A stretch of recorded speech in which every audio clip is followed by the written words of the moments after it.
Centralia, Pennsylvania is a town that no longer exists on any map. If you walk its streets today, you'll find a perfect grid of paved roads and sidewalks leading nowhere. There are no houses. The ground beneath your feet is hot, and sulfurous smoke constantly bleeds through cracks in the asphalt. This emptiness is the result of an unstoppable fire, a subterranean inferno that has already consumed the town and is predicted to burn for another 250 years. A century ago, this was a booming Appalachian hub. Centralia was built directly on top of massive veins of anthracite coal, a dense, premium carbon that fueled the American Industrial Revolution. But as the coal industry declined in the mid-20th century, the mining companies packed up and left. They left behind hundreds of miles of empty, wooden-shored tunnels and open strip mines, creating a vast, three-dimensional labyrinth stretching directly beneath the residents' homes. The very resource that gave Centralia its economic lifeblood had hollowed out the earth beneath it. The town was sitting on a highly flammable foundation. In May 1962, the town council faced a minor, everyday problem. An abandoned strip mine pit on the edge of town, which they used as an unofficial landfill, was overflowing with trash. With Memorial Day approaching, they wanted to clean it up for the holiday parades. 5 volunteer firefighters were dispatched to handle it. They followed standard protocol. They set the trash on fire, let it burn down, and flushed it with water. That evening, the fire appeared to be out. But hidden right at the bottom of the trash pit was an unsealed opening that dropped straight down into the abandoned mine workings. The heat crept down through that hole, completely bypassing the water on the surface, and found the exposed anthracite coal waiting in the dark. A routine municipal cleanup had quietly slipped out of human sight. The flames took hold of the ancient carbon, slowly mutating into an unstoppable subterranean force. An underground fire requires heat, fuel, and oxygen.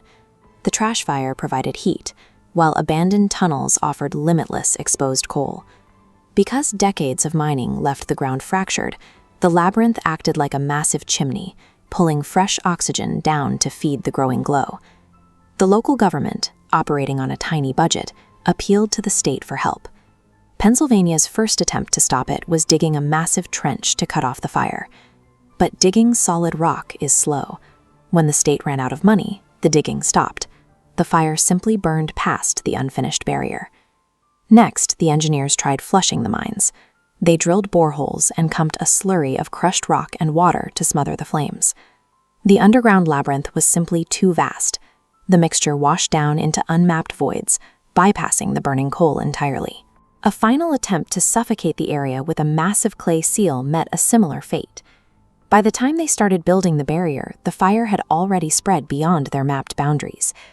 Through a series of underfunded, bureaucratic half-measures, a fire that could have been dug out in its first few weeks was allowed to evolve into a deeply entrenched, uncontainable monster.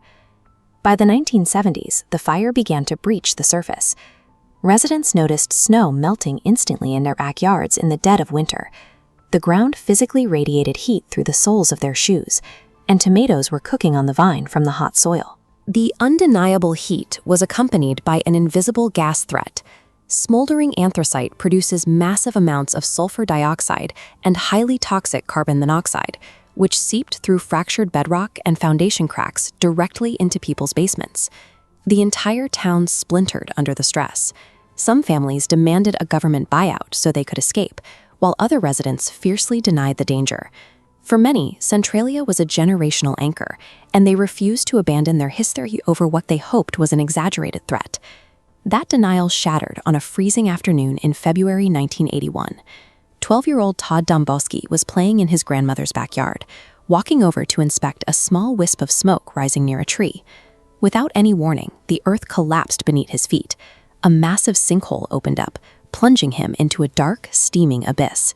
He managed to grab an exposed tree root just 4 feet down. His cousin heard him scream and pulled him out before he was overcome by the fumes. Below his feet was a 150-foot drop into a lethal chamber of highly concentrated carbon monoxide, registering temperatures well over 300 degrees. If he had fallen just a few inches further, he would have been roasted alive. The incident made national headlines, finally forcing the federal government to confront the uncontrollable reality of the disaster. Engineering reports delivered a grim conclusion in 1983. The fire had grown so large and so hot that digging it out would require carving an open-pit mine larger than Centralia itself. So rather than extinguish the fire, the government decided to extinguish the town. Congress allocated $42 million for a voluntary buyout program, paying families fair market value to pack up and abandon their generational homes. What followed was the systematic physical erasure of a community. Heavy demolition equipment tore down the houses, the schools, and the churches, block by block. As the rubble was hauled away, the government simply planted grass seed over the empty lots. A small group of defiant holdouts remained, launching a bitter legal battle to stay. In 2013, the state finally invoked eminent domain, reaching an agreement that allowed the last 7 residents to stay only until their deaths. Human engineering had completely surrendered to the fire. They chose the total destruction of a community over fighting an unwinnable battle against the earth. Today, Centralia is a modern ghost town. Even the old Highway 61, the main artery into the community, buckled and cracked under the subterranean heat, its ruined asphalt left covered in graffiti and continuously bleeding white smoke. This subterranean fire is part of a global reality. Centralia is one of thousands of coal seam fires currently burning across the planet. In the vast coal fields of India and China, similar underground fires force hundreds of thousands of people to live in deeply toxic conditions.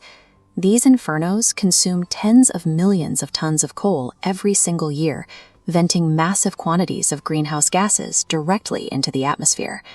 Centralia remains a permanent, smoldering scar, a reminder that hollowing out the earth for fuel creates a legacy of risk that can be triggered by a single localized mistake. The fire serves as a stark warning that reckless extraction often carries environmental consequences that survive long after the industry has left.